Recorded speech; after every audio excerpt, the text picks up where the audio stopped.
네이버 지식인 상담한의사 최호성입니다. 질문을 주셨어요. 어머님께서 협착증이라는 진단을 받으셨다고, 증상이 초기인지라 한방병원에 방문하여 치료를 받거나 약을 드시면 된다고 했는데, 한방치료에 대해서 찾아보니 수술 없이 치료가 가능하다라고 말씀을 하셨는데 가능할까요? 라는 질문을 주셨습니다.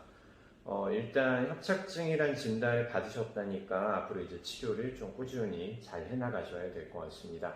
그리고 방금 말씀해 주셨던 것처럼 협착증이라고 하면 대부분 환자분들이 내가 수술을 꼭 해야 되지 않나 라고 걱정을 하시는 경우들이 많아요. 특히나 협착증에 우리가 찾아보면서 다리가 나중에 마비가 될 수가 있습니다. 아니면 신경 쪽이 차단이 돼서 문제가 좀 커질 수 있어요 라는 부분들이 걱정들이 많이 하시거든요.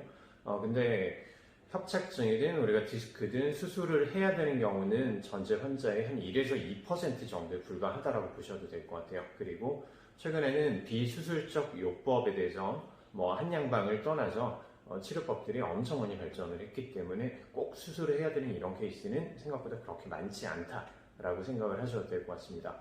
자, 그러면 어머님께서 이제 협착증이라는 진단을 받으셨을 때 어떤 식으로 치료를 하시면 되냐면 제가 3가지 정도의 한방적인 주치료를 말씀을 드리고자 합니다. 첫 번째 우리가 할 수 있는 방법들은 어머님께서 아마도 협착증이시기 때문에 허리 쪽이나 아니면 다리 쪽이 당기는 통증들, 그리고 저린 느낌들, 그 다음에 이상 감각이라고 얘기를 하죠.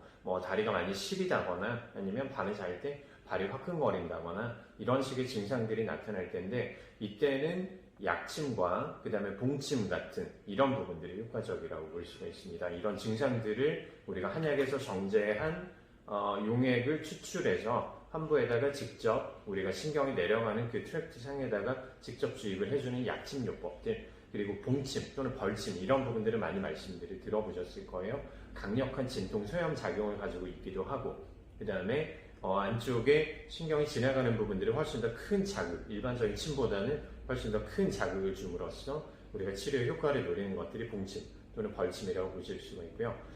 두 번째는 협착증의 주된 특징이 내 허리를 굽힐 때는 좀 편하지만 허리를 뒤로 젖히는 동작들이 되게 많이 힘들어집니다.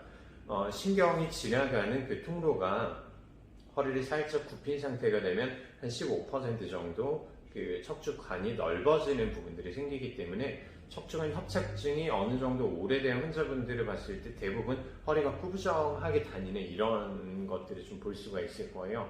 그 다음에 어머님이 지금 그 증상들을 가지고 있는지 아닌지는 초기라서 확실하지는 않지만 협착증 환자분들의 주된 특징이 신경학적인 파행이라고 해서 내가 점차 걸으면 걸을수록 허리가 점차 굽어간다라는 표현들을 많이 하십니다. 이때 우리가 효과적으로 작용을 할 수 있는 부분들이 추나요법을 통해서 안쪽에 신경이 지나가는, 정확하게는 척추관의 용적을 어느 정도 확보를 해준다든지, 아니면 좌우 골반의 차이를 다시 또 균형을 맞춤으로써 보행 능력을 향상시킨다든지 이런 식의 밸런스를 맞춰주는 추나요법을 두 번째로 말씀을 드리고 싶고요.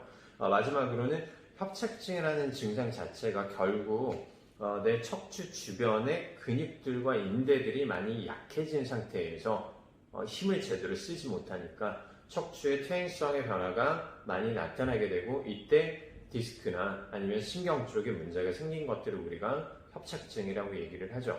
이때 한약요법을 통해서 우리가 치료를 진행을 할 수가 있습니다. 특히나 한약 같은 경우는 여러 가지가 있겠지만 간단하게는 부종과 염증을 감소시키는 기본적인 한약들부터 신경의 손상들을 다시 또 회복시켜 줄 수 있는 이런 한약들, 그리고 마지막으로는 척추 주변 구조물들이죠. 근육, 인대, 힘줄, 관절 이런 부분들을 좀 더 탄탄하게 만들어 줌으로써 척추를 받쳐주는 힘들을 만들어 주게 되면 척추관 협착증의 증상들에 대해서 효과적인 치료가 될 거예요. 앞서 말씀드린 것처럼 정리를 해보면 추나요법, 그리고 약침 또는 봉침 치료들, 그리고 척추를 강화하는, 그리고 신경을 치료하는 한약요법들, 이렇게 3가지로 치료를 진행해 보시면 될 것 같습니다.